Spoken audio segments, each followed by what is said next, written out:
Welcome to episode 141 of the Super Parent Syndrome, where we help parents parent themselves. Today's episode was talking about black eyes and bricks. Sit back and relax. Let's get started. Parenting in the 21st century is ever evolving. And while you balance work, kids, and your sanity, it's easy to feel discouraged. Welcome to the Super Parent Syndrome with your host, Dr. Nick Fanning. So it is soapbox derby season here in the United States, and in my tiny little town of Ogallala, Nebraska, we actually have an official soapbox derby track. Yes, the next closest ones are in the big towns of Omaha and Denver, but yet here in the middle of nowhere, in the western part of Nebraska, we have an official downhill soapbox derby track. And so here's the thing, it's very popular here, and I actually honestly really applaud the people that are involved with it, because it just takes constant time and I know effort and money to keep the track going and for all the little side events with it. And it's pretty awesome little setup they have going on. But here's the thing. When people start, they're at the age of 7. So it's kids 7 and older. And so my son is now eligible to be part of the official soapbox derby organization that's going on. Now, I have an 8-year-old too, and she is just like, nope, doesn't want anything to do with it. But he saw these cars and he's like, that's pretty darn cool. Let's try it out. But it ended up being a complete and total disaster. He was all gung-ho about it until he actually went to the track, and we were there. We had the car, and then he started seeing kids race down the hill. And he's like, wait a minute. Something isn't right here. What is going on here? So here's the thing. We actually did end up coaxing him into it. We started halfway down the hill, so we weren't even at the very top. We didn't even put the weights in there, so make it even go faster. And so, like, the point where he was at, they were thinking, like, he would go between 13 and 15 miles per hour. But here's the thing. When you're by yourself and you're really low to the ground, even 15 miles per hour seems like you're going light speed, apparently.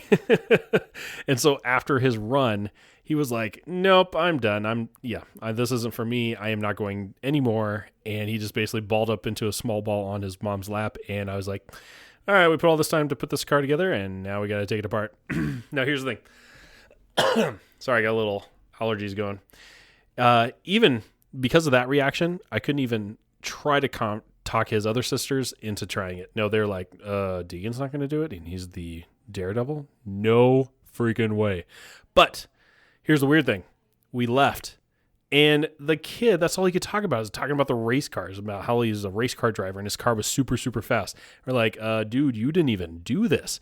You didn't even want to go again. And he's like, oh, I'm going to go again. I just didn't want to go anymore that day.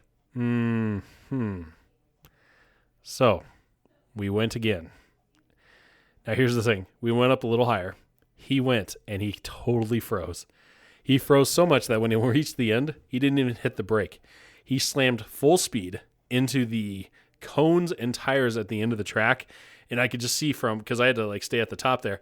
From the bottom, I was like, he's not slowing down. And then all of a sudden, bam, his car buckles up, butt end goes up into the air. He comes back because he has to be driven back. I was thinking yep, he's done.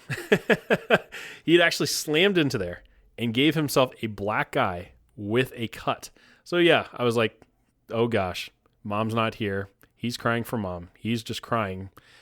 I'm just here by myself. And I'm not going to cut it with tears because, I guess, dads don't cut it with tears, but mom does. Somehow I was able to talk him into calming down. We retried the brakes. We talked about it again, how hard you have to push. We tested it over and over again. And eventually, with the help of all the other derby car parents and myself, we talked it into him trying at least one more time. I promised I would never ask him to race again, but I told him that we had to learn from our mistake and actually end on a high note. Because here's the thing, it's just like falling off a horse or falling off a bike. You just got to get up one more time. So scared and shaking, he climbed back into that small cocoon of certain death, and he tackled his fears. And after that, he decided to do it again, and again, and yet again. And we even got him to have his big sister try it because he started liking it so much. So folks, we're now officially a soapbox derby family. And it all came down to the fact that this little boy was able to know with certainty that he did not enjoy it 2 times, but on the 3rd time, it was indeed a charm, and he's able to conquer his fears, and he actually had a great time. So the lessons here is many things. 1, We rarely do things right at first. Think about how hard it was to learn how to walk, to try any new hobby, to try speaking Spanish for the first time, or even learning how to talk in the first time. It never does it go rarely the first time. 2, anything worth doing is worth doing poorly at first. We're not going to be experts at everything. And for sometimes even doing a podcast or even doing a Facebook Live, even a podcast like this, I was not the best. I'm still far from where I can go. And it's worth doing because I feel passionate about it. And I might be just terrible at it, but eventually I'm going to get it. And here's the thing. The victory truly is when you get back up. Now, he had every reason to stay down. He had every reason to stop because the first time he didn't enjoy it. The second time he actually got hurt. Heck no. Why would you want to do it again? And yet, because point number 4, the lesson here, when you surround yourself with people that believe in you, that know what you're capable of, they were there to remind you of what your mission and goal in life is. And we knew that he would love it if he just had a good run with it. And guess what? The kid does. And he just beams at it. And, it was so funny listening to him.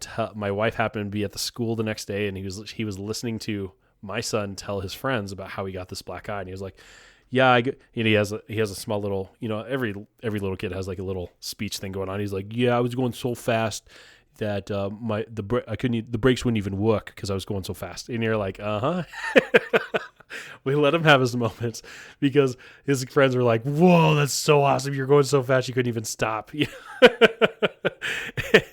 is so funny just to see that perception in that kid just blossom now with his newfound skill and his newfound love of soapbox derbies. So folks, what is the soapbox derby in your life? What have you tried 1 or 2 times that was just absolutely failed?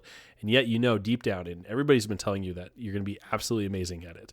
For some of my friends, it's literally coaching. I have friends who coach and they just have self-doubt and they're wondering what they really have to offer. I have chiropractors that I coach that are just kind of wondering am I really meant to lead my community towards a greater level of health and their families? What am I doing?